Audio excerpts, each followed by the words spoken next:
চট্টগ্রামে চ্যানেলের কোঅর্ডিনেটর পরিচয়ে দাবিয়ে বেড়াচ্ছেন চম্পান মাঝি। চট্টগ্রামের কর্ণফুলী থানা স্বেচ্ছাসেবক লীগের সমাজ কল্যাণ সম্পাদক ও ঈশানগর বাংলাবাজার সম্পান কমিটি সভাপতি হিসেবে পরিচিত চম্পান মাঝি লোকমান হোসেন দয়াল বাংলা টিভির কোঅর্ডিনেটর পরিচয়ে বিভিন্ন স্থানে দাবিয়ে বেড়াচ্ছেন এমন অভিযোগ উঠেছে। ভুক্তভোগীদের দাবি, তিনি চট্টগ্রামের বিভিন্ন সিনিয়র সাংবাদিকদের নাম উল্লেখ করে সুসম্পর্ক থাকার কথা বলে প্রভাব খাটানোর চেষ্টা করেন এবং শাসনের ভঙ্গিতে কথা বলেন। বিভিন্ন স্থানে বাংলা টিভির স্টিকার ব্যবহার নিয়ে প্রশ্ন উঠেছে।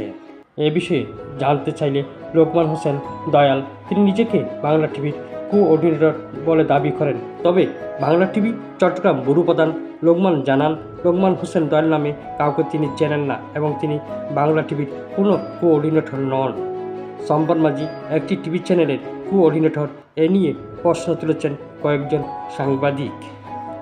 অভিযোগগুলোর বিষয়ে সংশ্লিষ্টদের বক্তব্য জানতে চেষ্টা চলছে। দ্বিতীয় পর্বে থাকছে কর্ণফুলী নদীতে সোনাই তেল সিন্ডিকেটের চাঞ্চল্যকর তথ্য নিয়ে প্রতিবেদন।